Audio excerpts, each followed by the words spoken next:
Por muito tempo existia uma crença, quase uma solução mágica para a educação. Uma ideia bem simples que prometia revolucionar tudo. Hoje a gente vai analisar se ela funciona mesmo. A pergunta central é essa: dar um laptop para cada estudante transforma de verdade a educação? Sabe, a promessa era enorme: democratizar o acesso, despertar a criatividade e, principalmente, nivelar o jogo para todo mundo.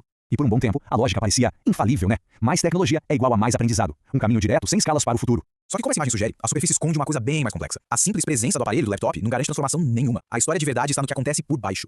Então, vamos começar pela promessa. Governos no mundo todo apostaram muito alto nisso. Investiram bilhões na ideia de que a tecnologia seria a grande chave para modernizar a educação e preparar os jovens para o futuro. E o auge dessa promessa foi o famoso modelo um computador por aluno. A ideia era que, com um dispositivo pessoal, cada estudante se tornaria um aprendiz autônomo, criativo, capaz de superar as barreiras da escola tradicional. Parecia perfeito. E é exatamente aqui que a história começa a ficar mais interessante. Os pesquisadores começaram a perceber que existia um abismo, um buraco enorme entre simplesmente ter a ferramenta e fazer parte de uma nova cultura de verdade. Essa analogia aqui é fantástica. Pensa comigo. Ter uma cozinha super equipada, com o melhor forno, as facas mais afiadas, não faz de ninguém um chefe, certo? Pois é. Do mesmo jeito, ter um laptop não cria, assim, num passe de mágica, um participante ativo da cultura digital. Ter a ferramenta é uma coisa. Saber o que fazer com ela, como criar com ela, isso é outra história. Então, se o acesso por si só não é tudo, o que define uma cultura digital de verdade? Para a gente entender isso, precisamos de uma estrutura, de um modelo. O estudo que a gente está analisando se baseia em 3 princípios que são a base da cibercultura. São eles: emissão, conexão e reconfiguração. Vamos dar uma olhada em cada um. Primeiro, a emissão. Isso aqui é sobre mudar de um papel passivo para um papel ativo. Em vez de só consumir informação, todo mundo passa a poder criar e publicar o próprio conteúdo. Pensa em blogs, vídeos, redes sociais. A produção deixa de ser centralizada. O segundo princípio é a conexão. Porque veja bem, não adianta só criar. É preciso compartilhar, conectar ideias, conectar pessoas, colaborar. É a força da rede que permite que a criação de uma pessoa se junte com a de várias outras, gerando algo muito maior. É a tal da sinergia. E tudo isso leva ao terceiro princípio, a reconfiguração. Quando a emissão e a conexão acontecem em larga escala, as próprias estruturas da sociedade e das instituições começam a mudar. Surgem novas formas de aprender, de trabalhar, de se relacionar. Essa é a transformação mais profunda de todas. Ok, com esses 3 princípios bem claros na nossa cabeça, vamos agora para um caso real, um estudo de caso aqui do Brasil onde essa teoria foi testada na prática. Estamos falando do PROUCA, o programa Um Computador por Aluno. Foi uma iniciativa gigante do governo para ver o que acontecia quando a tecnologia era colocada de fato nas mãos de estudantes e professores da rede pública. E a escala do projeto, olha, era impressionante. 300 escolas, 150 mil laptops distribuídos, acesso à internet banda larga e até treinamento para professores. Era o teste definitivo. Será que o modelo 1 por 1 ia finalmente criar uma nova cultura digital nas escolas? E aí, o que a pesquisa descobriu? Usando aqueles 3 princípios como critério de avaliação, os resultados foram, eles foram muito reveladores. Essa tabela aqui mostra o placar de forma bem clara. No quesito emissão, o ideal era que os alunos se tornassem criadores. Mas a realidade, eles continuaram na maior parte do tempo só consumindo informação. E os trabalhos finais ainda eram no caderno, no cartaz. E na conexão, a colaboração em rede simplesmente não decolou. Os blogs dos professores acabaram virando diários pessoais, sem muita troca de verdade. E como consequência, a reconfiguração, a grande mudança, não aconteceu. A estrutura da escola, aquela tradicional, com horários rígidos e foco na escrita, continuou dominando. E essa citação do estudo resume tudo perfeitamente. Mesmo com um laptop na mão de cada um, a cultura da escola, o seu regime cognitivo, continuou igual. A tecnologia por si só não conseguiu quebrar o modelo antigo. E isso nos leva à grande conclusão e ao verdadeiro desafio que a gente tem pela frente. A lição que se aprendeu com experimentos como o PROUCA é muito profunda. Fica muito claro que aquela obsessão com o aparelho, com a ferramenta, com o hardware brilhando, precisa dar lugar a uma preocupação muito maior, muito mais de base, a cultura, as práticas e a mentalidade que realmente mandam dentro da sala de aula. No final das contas, a lição é clara. O desafio nunca foi sobre tecnologia, sempre foi sobre cultura. Então a pergunta de verdade não é qual laptop comprar, mas sim como a gente ajuda a mudar não só as ferramentas que estão sobre a mesa, mas o próprio DNA da escola.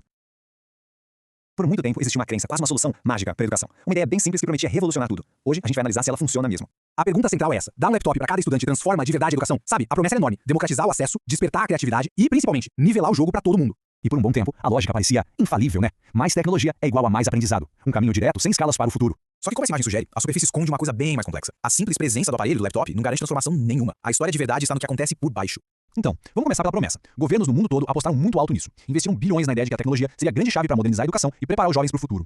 E o auge dessa promessa foi o famoso modelo um computador por aluno. A ideia era que, com um dispositivo pessoal, cada estudante se tornaria um aprendiz autônomo, criativo, capaz de superar as barreiras da escola tradicional. Parecia perfeito.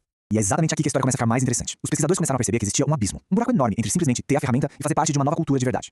Essa analogia aqui é fantástica. Pensa comigo. Ter uma cozinha super equipada, com o melhor forno, as facas mais afiadas, não faz de ninguém um chefe, certo? Pois é. Do mesmo jeito, ter um laptop não cria, assim, num passe de mágica, um participante ativo da cultura digital. Ter a ferramenta é uma coisa. Saber o que fazer com ela, como criar com ela, isso é outra história. Então, se o acesso por si só não é tudo, o que define uma cultura digital de verdade? Para a gente entender isso, precisamos de uma estrutura, de um modelo. O estudo que a gente está analisando se baseia em 3 princípios que são a base da cibercultura. São eles: emissão, conexão e reconfiguração. Vamos dar uma olhada em cada um. Primeiro, a emissão. Isso aqui é sobre mudar de um papel passivo para um papel ativo. Em vez de só consumir informação, todo mundo passa a poder criar e publicar o próprio conteúdo. Pensa em blogs, vídeos, redes sociais. A produção deixa de ser centralizada. O segundo princípio é a conexão. Porque veja bem, não adianta só criar. É preciso compartilhar, conectar ideias, conectar pessoas, colaborar. É a força da rede que permite que a criação de uma pessoa se junte com a de várias outras, gerando algo muito maior. É a tal da sinergia. E tudo isso leva ao terceiro princípio, a reconfiguração. Quando a emissão e a conexão acontecem em larga escala, as próprias estruturas da sociedade e das instituições começam a mudar. Surgem novas formas de aprender, de trabalhar, de se relacionar. Essa é a transformação mais profunda de todas. Ok, com esses 3 princípios bem claros na nossa cabeça, vamos agora para um caso real, um estudo de caso aqui do Brasil onde essa teoria foi testada na prática. Estamos falando do PROUCA, o programa Um Computador por Aluno. Foi uma iniciativa gigante do governo para ver o que acontecia quando a tecnologia era colocada de fato nas mãos de estudantes e professores da rede pública. E a escala do projeto, olha, era impressionante. 300 escolas, 150 mil laptops distribuídos, acesso à internet banda larga e até treinamento para professores. Era o teste definitivo. Será que o modelo 1 por 1 ia finalmente criar uma nova cultura digital nas escolas? E aí, o que a pesquisa descobriu? Usando aqueles 3 princípios como critério de avaliação, os resultados foram, eles foram muito reveladores. Essa tabela aqui mostra o placar de forma bem clara. No quesito emissão, o ideal era que os alunos se tornassem criadores. Mas a realidade, eles continuaram na maior parte do tempo só consumindo informação. E os trabalhos finais ainda eram no caderno, no cartaz. E na conexão, a colaboração em rede simplesmente não decolou. Os blogs dos professores acabaram virando diários pessoais sem muita troca de verdade. E como consequência, a reconfiguração, a grande mudança, não aconteceu. A estrutura da escola, aquela tradicional, com horários rígidos e foco na escrita, continuou dominando.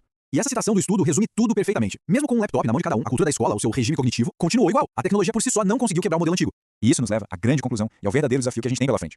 A lição que se aprendeu com experimentos como o Proca é muito profunda. Fica muito claro que aquela obsessão com o aparelho, com a ferramenta, com o hardware brilhando, precisa dar lugar a uma preocupação muito maior, muito mais de base, a cultura, as práticas e a mentalidade que realmente mandam dentro da sala de aula. No final das contas, a lição é clara. O desafio nunca foi sobre tecnologia, sempre foi sobre cultura. Então a pergunta de verdade não é qual laptop comprar, mas sim como a gente ajuda a mudar não só as ferramentas que estão sobre a mesa, mas o próprio DNA da escola.